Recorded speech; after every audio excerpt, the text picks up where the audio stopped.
പൂഞ്ഞാറിനെ വിദ്യാഭ്യാസ ടൂറിസം ഹബ്ബാക്കണമെന്നാണ് തന്റെ ആഗ്രഹമെന്ന് LDF സ്ഥാനാർത്ഥി സെബാസ്റ്റ്യൻ കുളത്തുങ്കൽ 24-നോട്. വികസന തുടർച്ച ലക്ഷ്യമിടുന്ന തനിക്ക് വിജയം സുനിശ്ചിതമെന്നും മണ്ഡലം ചുറ്റിയെത്തിയ വനിതകളോട് LDF സ്ഥാനാർത്ഥി പറഞ്ഞു. പൂഞ്ഞാറിൽ നിന്ന് ദിൽന മധുവും ക്രിസ്റ്റിന ചെറിയനും തയ്യാറാക്കിയ റിപ്പോർട്ടിലേക്ക്. പൂഞ്ഞാറിൽ വികസന തുടർച്ചയ്ക്ക് വേണ്ടിയാണ് ഇത്തവണ LDF സ്ഥാനാർത്ഥി അഡ്വക്കേറ്റ് സെബാസ്റ്റ്യൻ കുളത്തുങ്കൽ വോട്ട് തേടുന്നത്.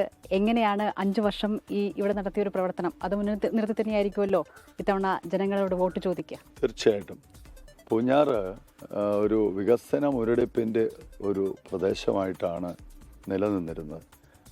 കാലങ്ങളായി വികസന രംഗത്ത് ഒട്ടേറെ പിന്നോക്കാവസ്ഥയും പരാധീനതയുമാണ് പൂഞ്ഞാറ് അഭിമുഖീകരിച്ചിരുന്നത്. അതിനൊരു മാറ്റമുണ്ടായത് കഴിഞ്ഞ 5 വർഷക്കാലമാണ്. അതുകൊണ്ട് തന്നെ ആ മാറ്റം വളരെ പ്രകടമാണ്, ദൃശ്യമാണ്. ജനങ്ങൾ അത് നന്നായി തിരിച്ചറിയുന്നുണ്ട്, ബോധ്യപ്പെടുന്നുണ്ട്. അതുകൊണ്ട് തന്നെ ആ വികസനത്തിൻ്റെ തുടർച്ചയ്ക്ക് അതിലുപരി 5 വർഷം കൊണ്ട് നമുക്കൊരു കാര്യവും വല്ലാതെ അങ്ങ് പൂർണ്ണതയിൽ എത്തിക്കാനും അതിൻ്റെ പൂർണ്ണമായ ലക്ഷ്യത്തിലേക്ക് എത്തിക്കാൻ കഴിയില്ല. പലതും തുടക്കത്തിലാണ് നിൽക്കുന്നത്, അല്ലെങ്കിൽ പാതി വഴിയിലാണ് നിൽക്കുന്നത്.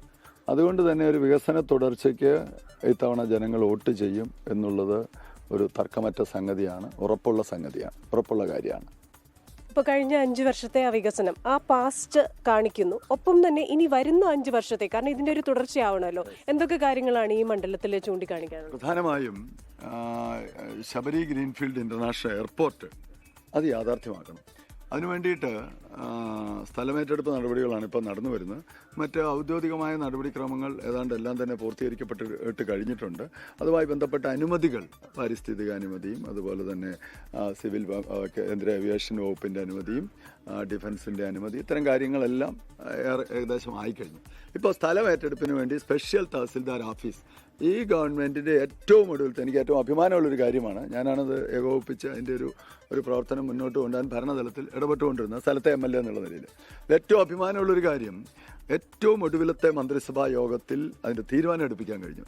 സ്പെഷ്യൽ തഹസിൽദാർ ഓഫീസ് 24 ഉദ്യോഗസ്ഥരെ ഡിപ്ലോയ് ചെയ്തുകൊണ്ട് സ്പെഷ്യൽ തഹസിൽദാർ. അപ്പോൾ സ്ഥലമേറ്റെടുപ്പ് നടപടികൾ കഴിഞ്ഞാൽ തീർച്ചയായിട്ടും നിർമ്മാണ പ്രവർത്തനങ്ങളിലേക്ക് പോകാം. അതിനുവേണ്ടിയുള്ള കമ്പനി രൂപീകരിക്കൽ അടക്കമുള്ള കാര്യങ്ങളിലേക്ക് പോകണം.